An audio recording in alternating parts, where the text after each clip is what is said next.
はい、皆さん、こんにちは。モノルです。今回はですね、ホールエフェクトの違和感の正体っていう動画でも、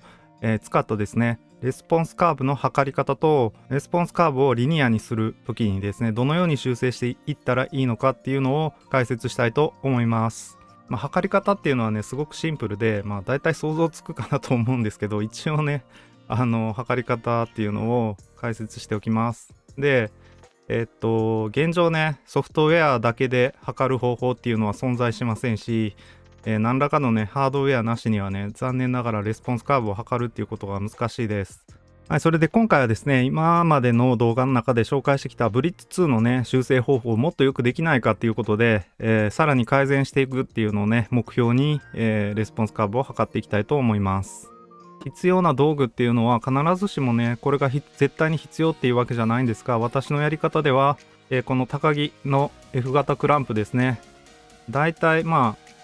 定ができる長さがあればいいので、全然ダイソーで売ってる F 型クランプね、300円かな、100円か300円か何かで売ってるね、かなり安い F 型クランプでも全然大丈夫です。それと私はね、このスタンレーの、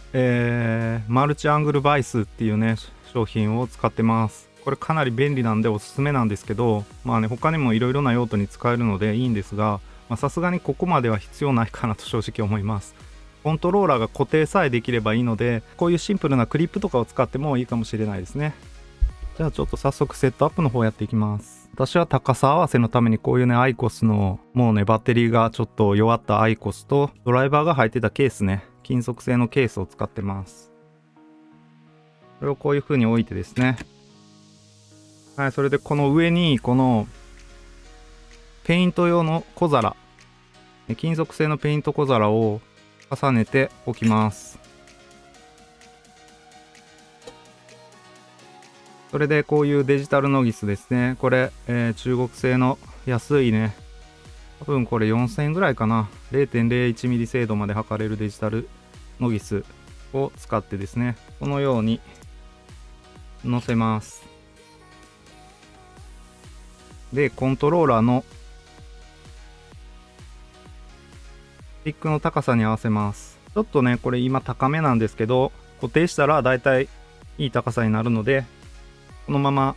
固定します。こっち側をね。このブリッツ2はここがゴム製になってるので、特にここにね、ゴムのパッドとかは使わなくても固定できるんですけど、プラスチック製の場合はここにちょっとゴムのパッドをあてがってやって固定をね、もうちょっとしっかりできるようにしてあげます。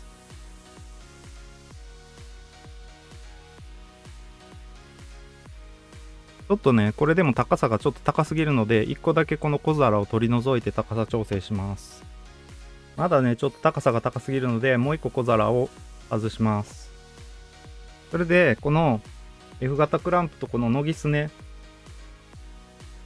上から見た時にこのノギスがしっかりまっすぐね、なってることを確認して、コントローラーの位置合わせですね、スティックのちょうど真ん中を押せるように、で見えるかな。ちょうどね、スティックのど真ん中を押せるように調整します。はい、OK です。そしたら、一応このままデジタルノギスの先端ね、これでも別に測れるっちゃ測れて、それなりに精度は出るんですが、もしできたらこういうプラスチック片ね、これペットボトルのキャップを切り出しただけのね、簡単なやつなんですけど、これをこのデジタルノギスの先端とスティックの間にはめてやると、より精度が出しやすいっていう気がします。はい、こんな感じですね。そしたらこっち側を固定していくんですが、このね、マルチアングルバイスを普通にこうやって固定してやって、横からギュッと押し込んでやってですね、それでマルチアングルバイスを上に固定してやります。それでね、このマルチアングルになってる部分をコントローラーに押し当てます。これじゃあね、まだ固定がうまくできてなくて、こっち側に引っ張るとね、こう抜けてきちゃうので、それを防ぐために、こっち側からギュッと押してやります。で、こっち側も固定してやります。しっかりやりたい方はね、このマルチアングルバイスのここの部分もしっかりとね、ゴムみたいな、ゴムパッドみたいなのを当てて、よりがっちりと固定した方がいいと思います。そこまでの精度必要ないかなと私は思ってるので、これでいいと思いますね。はい、これでね、もう全くコントローラー動かなくなりました。これだけがっちり固定できたらですね、測っていきたいと思います。はい、計測するときはもちろんね、USB でコントローラーを接続して、どっから接続するのか。はい、接続しました。そしたら、ゲームパッドテスターで値を見ていきます。今ちょっとね、倒れてると思うんですけど、まず、センター合わせをする前にですね、一回、中立位置に持ってきてですね、で、このノギスを思いっきり倒します。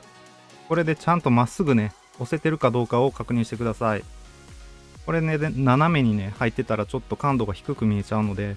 ちゃんと、真横にね、押せるかどうかっていうのを確認します。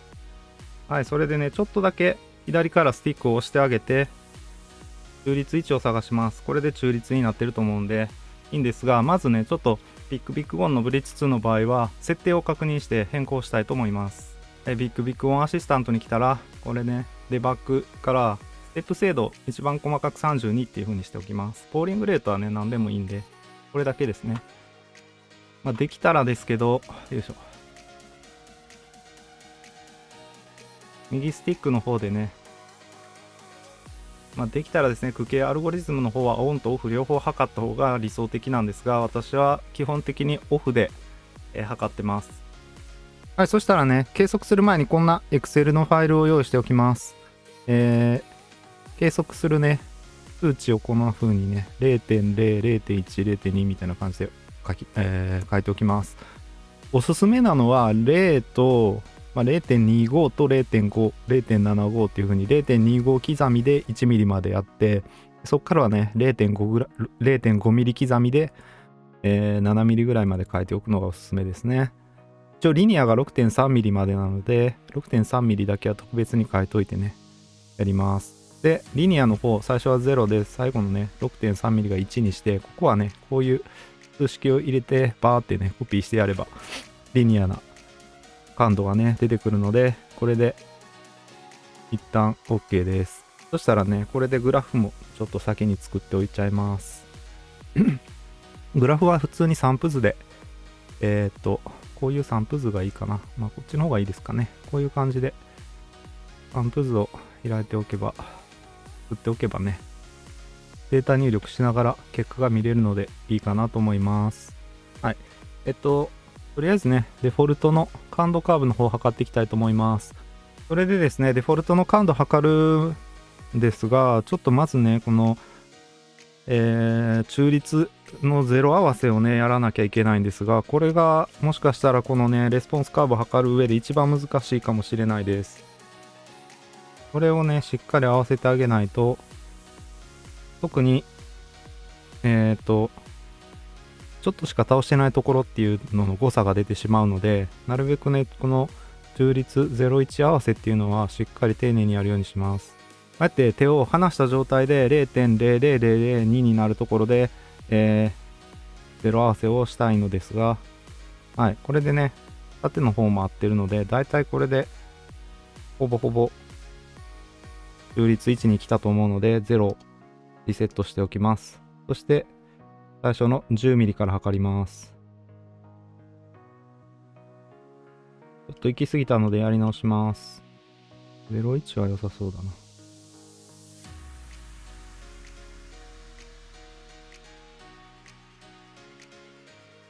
はい。0.0045。ね。はい。で、次行きます。20ミリ、0.2 ミリですね。0.02 ミリが1735ですね。こんな感じでですね、ひたすらゲームパッドテスターの値を読み取ってデータを入力していきます。一回ね、もうすべて入力していくので、入力し終わったところまでスキップします。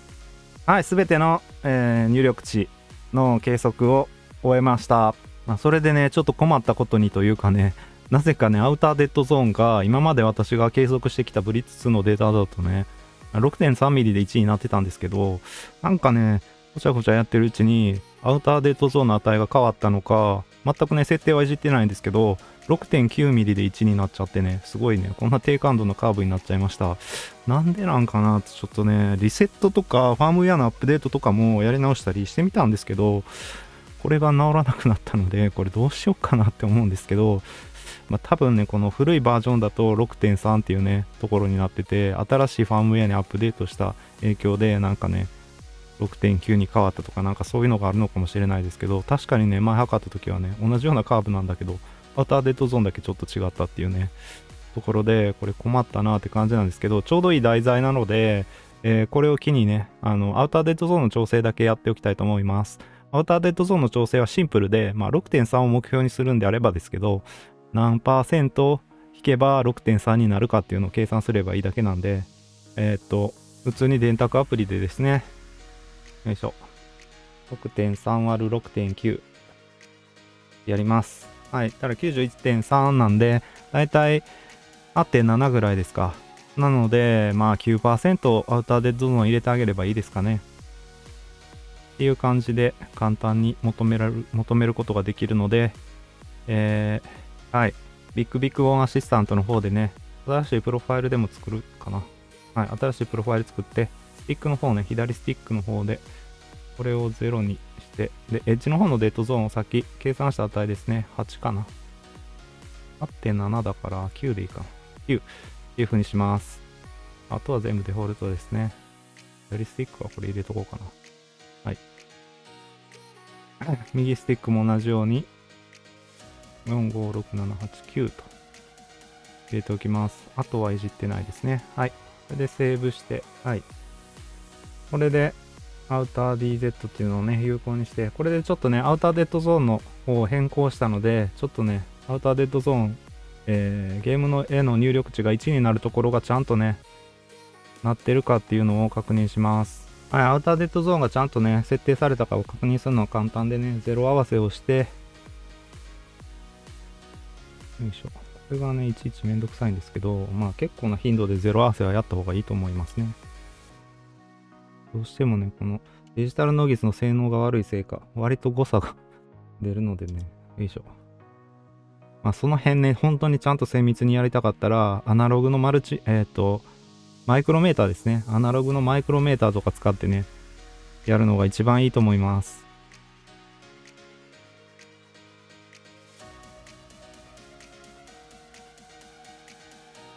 はい。9.9。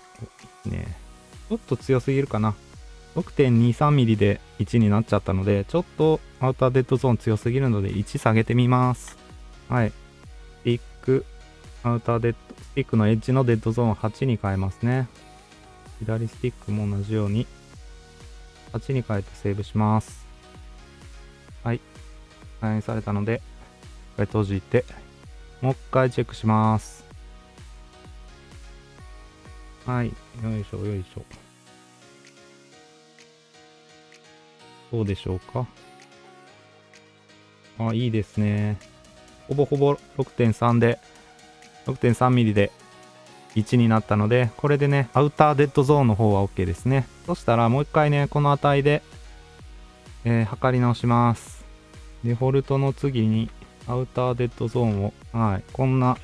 ね、列を用意しておいて測っていきます。はい、アウターデッドゾーン設定した方のね、カーブも測り終わりました。6.3 ミリぐらいでね、1になっています。ただね、今このグラフだと、ちょっとね、あまりにも、差がね、ちっちゃすぎてよくわからないので、もう一つのグラフを作成します。もう一つの方のグラフの作り方はですね、こんな風にね、C8 がここですね。なんで、計測した値から、このリニアなカーブのね、値を引いてやって、で、リニアなカーブの値で割ってやるというだけのことですね。それをやってあげると、こんな風にね、数値が出てきます。6.3。間違ってんな。よいしょ。はい。で、このグラフを作ってみるとですね、同じように散布図のグラフで、デフォルトの方とアウターデッドゾーンがある方ですね。これは誤差の方を表すグラフになっているので、かなりね、修正するのがわかりやすいです。見ての通りですね、こういうグラフになっているようですね。デフォルトの方はね、一旦使わないので、もうこれは消してしまいます。よいしょ。はい、アウターデッドゾーンを8入れた方のデータを見るとですね、だいたいこの値なんで、これが 0.1 かな。はい、0.1 ミリのところで約 40%、38%、低いっていう値になってるので、ここをね、思い切って、38% 上げてやればいいですね。なので、これも計算なんですが、さっきと同じように電卓でですね、0.1 割る 6.3 ってやったら、1.5、1.6 ぐらいで出てきました。なので、これ、ちょっと2でうまく調整できるかわかんないんでね、微妙なところなんで、難しいな。そうすると、2.8 とかでいってみるのがいいのか。だから2の3とか入れるのがいいですかね。難しいな。なんで、今の設定っていうのがですね、8の10の24の24なんで、よりね、いい設定にしたければ、これメモっときます。8の10の24の24ね。とりあえず一旦ね、1の2っていうことでね、X 軸が1で、縦軸2っていうのと、24の25ですね。この辺を頂点にして考えたときにね、1.5 ミリで計算すると大体ね、24の25がちょうどいいみたいなので、この設定で、リニア化できるかどうかをチェックしたいので、まずね、この値をビッグビッグオンアシスタントに入れて、もう一度測り直します。測り直し終わるところまでね、ささっとスキップしちゃいます。はい、それでね、ちょっと 0.5 ミリぐらいまで測ってみたんですが、やっぱりね、このように、かなりね、感度が高くなってしまいました。1の2ではうまくいかなかったので、今度は2の3を試してみたいと思います。はい、2の3でもまだかなり高めでした。なので、3の4っていう風にね、やりたいんですが、ちょっと多分それでもまだ高いかなって気がするので、4の5あたりまで飛ばしてみたいと思います。はい。ちょっとずつ良くなってはきてるんですが、まだね、20% ほど高いです。なので、5の4を試します。5の6ですね。5の6を試します。はい、まだまだ全然高いみたいですね。で、一番問題になってるのがこの 0.2 ミリのところかな。なので、0.2 ミリにね、ノギスを合わせてしまってですね。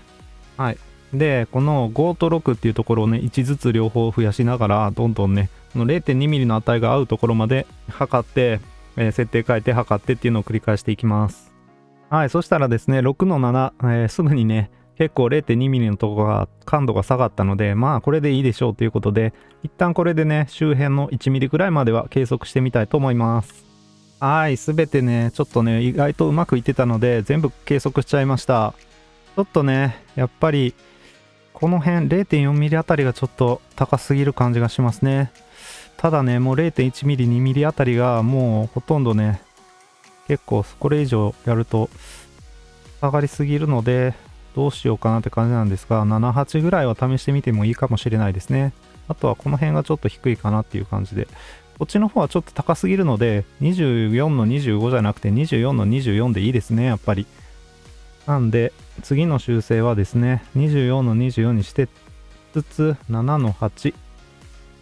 7の8でいいかな。7だと大体、そうですね、7の8。どうしよっかな。ちょっと悩ましいけど、まあ7の8で一回様子見てみますかね。はい、なぜかね、より感度が高くなったりしてしまいました。この辺のね、感度っていうのはまあこんなもんかなっていう感じがするんですけど、7、8でもちょっとね、うまくいかないので、さらにやっぱ80とかが一番いいんですかね。結局ここに戻ってくるっていうね。はい、80で試します。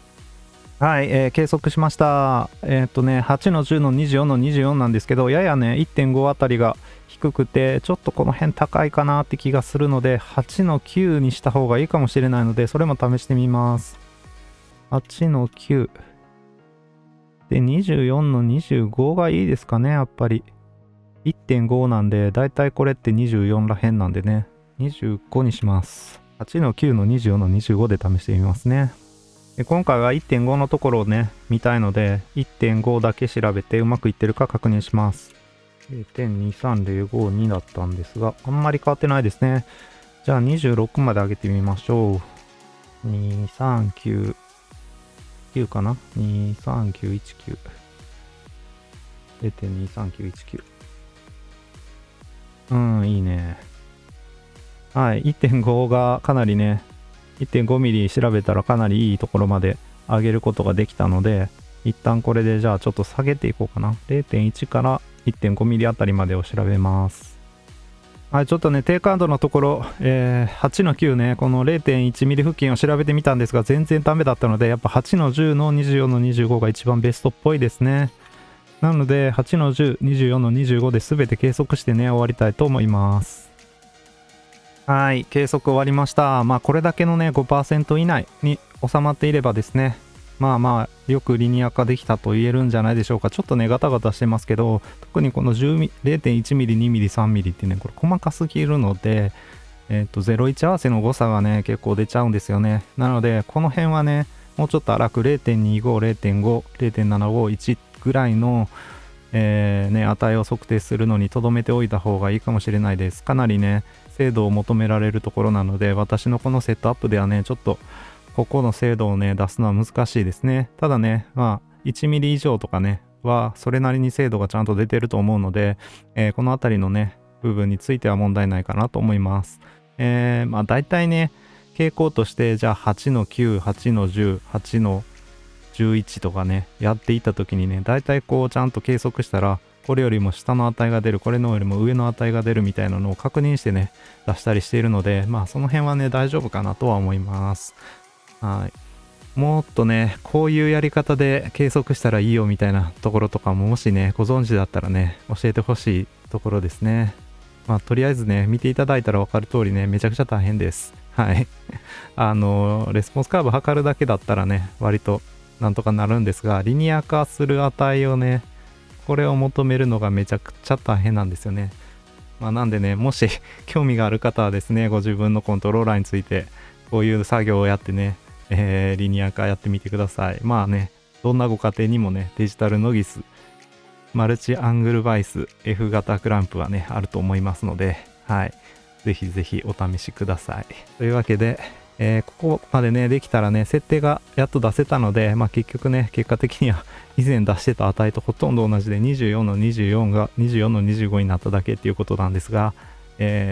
すごく大事なことはですね、こっから一回射撃訓練場とか行ってですね、実際に試すっていうことです。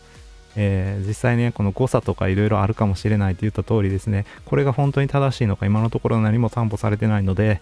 それをね、担保するためにもですね、デュアルセンスエッジね、私が持ってる純コンと、このコントローラーを比べに行きます。ここからですね。はい、それをすべて終えてやっと終わりっていう感じですね。じゃあ一旦ね、このセットアップを全部、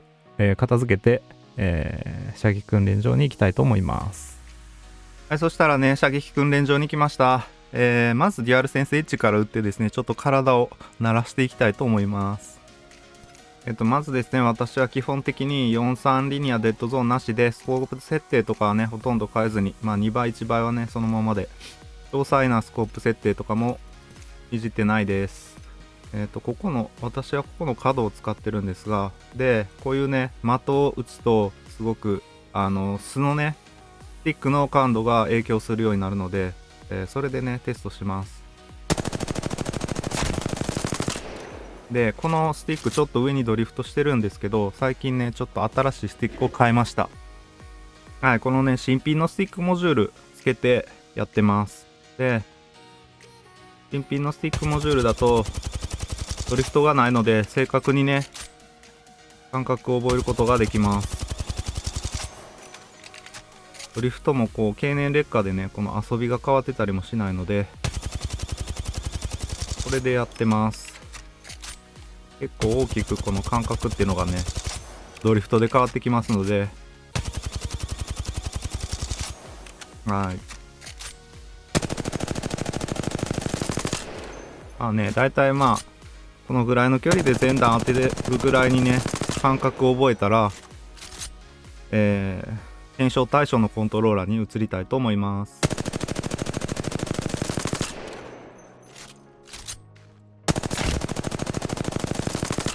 はい。だいたい当たりましたね。で、ちょっとね、こっち側も打っときます。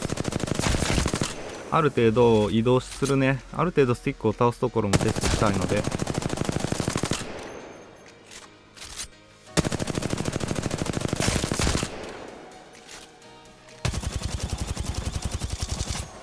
1倍と2倍あればいいですね。はい。したら、コントローラーをこのまま交換してね、はい、これリニア化されてるんですが、こ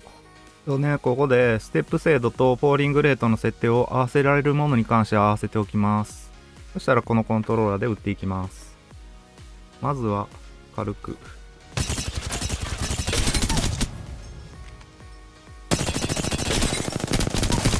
はい。いいですね。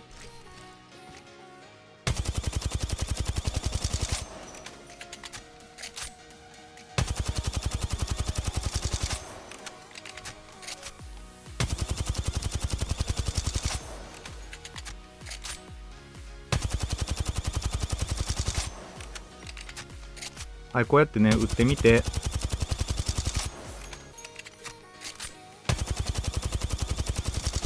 かなり近いですね、やっぱり。ちょっと柔らかいっていうところが差は感じますが、動かしてる量はほとんど変わらないです。うん、いいですね。完璧かな。